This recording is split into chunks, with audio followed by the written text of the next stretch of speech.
અબડાસા તાલુકાના નલિયા તાલુકા પંચાયત કચેરી ખાતે તાલુકા પ્રમુખ મહાવીરસિંહ જાડેજાના અધ્યક્ષસ્થાને તથા તાલુકા વિકાસ અધિકારી સુનિલભાઈ ચૌધરીની ઉપસ્થિતિમાં સામાન્ય સભાનું આયોજન કરવામાં આવ્યું હતું।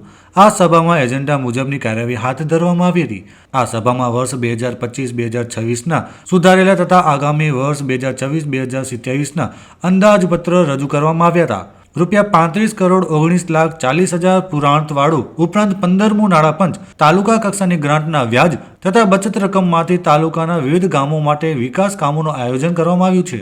સભામાં તાલુકા પંચાયત વાયર સીટના સદસ્ય મહાવીરસિંહ જાડેજાએ ઝઘડિયા ગોયલા ડેમનું પાણી પીવા લાયક નથી, તેથી તેમનું પાણી તાત્કાલિક બંધ કરી મીઠું ડેમનું પાણી આપવામાં આવે અને સાથે વાયર ગામમાં ગેરકાયદેસર દબાણો અને ગૌચર જમીન ખાલી કરવા રજૂઆત કરી હતી। આ કાર્યક્રમમાં જિલ્લા પંચાયત ન્યાય સમિતિ ચેરમેન પરસોત્તમભાઈ મારવાડા, જિલ્લા પંચાયત સદસ્ય ભાવનાબા જાડેજા, તાલુકા પ્રમુખ મહાવીરસિંહ જાડેજા, તાલુકા પંચાયત ચેરમેન જયદેવસિંહ જાડેજા, દાદાભા જત, મહાવીરસિંહ જાડેજા અકરી, મોકાજી સોડા, જાફર હિગોરા, સંગીતાબેન ગુસાઈ સહિતના સદસ્યો અને તાલુકા પંચાયત મદદનીશ તાલુકા વિકાસ અધિકારી શ્રી N.A. રાવલ, K.J. પરમાર તથા વિસ્તરણ અધિકારી B.K. સોડા સહિતના અધિકારીઓ પણ હાજર રહ્યા હતા।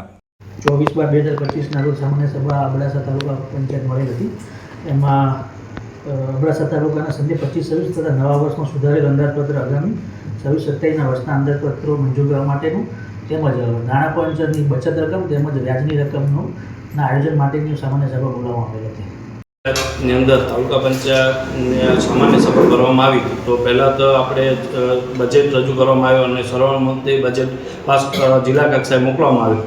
અને બીજો મુદ્દો જે તલાટીઓની ઘટ બાબતે રજૂઆત થઈ તો સરકારે આપણા તલાટીઓ બધા જ પૂરા જ હતા, પણ બીજી નવી ભરતીના કારણે જેઓ તલાટીઓ બીજી જગ્યાએ ગયા છે તો આપણી જે નવી અત્યારે જે આવશે તેની અંદર આખો ઘટ પૂરાણ થઈ જશે અને તાલુકા કક્ષાએ જે પણ સ્ટાફની ઘટ હતી એ પણ પૂર્તિ થઈ ગઈ છે અને એ રજૂઆત પાયાવી નથી કારણ કે તાલુકા પંચાયતમાં એસો ચાર્જમાં છે અને બધા જ ગામોની અંદર કામ બરાબર કરે છે। ગૌચરનું બીજું ગામ તળિયામાં દબાણ છે એનું, ત્રીજો અટાટીની ગટરનું પાણી આવે છે, કાળા તળાવ નાવા ધોવાનું જે ગરીબ માણસો મજૂરોને આવે છે એ આખો ગટરથી ભરાઈ ગયો છે એનું, અને ત્રીજું જંગડિયા ડેમ જે લીકડી ખારનું પાણી આવે છે એ ખરાબ છે। જંગડિયા, ગોયલા, મોખરા, વરસરા અને વાઘાપતર એ પાણી બંધ થવું જોઈએ અને મેઠી ડેમમાંથી પાણી દેવું જોઈએ એની રજૂઆત કરી। અને બીજું તલાટી 30% ઘટશે અને માણસ બધા તલાટી રહે છે નલિયામાં, માણસો બિચારા પંચાયતમાં જાય તો તલાટી નહીં આવે તો તલાટી પંચાયતમાં જાય, એ ખોટા ધક્કા ન ખાવાથી। ચોથો મુદ્દો સ્કૂલમાં હજી સુધી શિક્ષક નથી।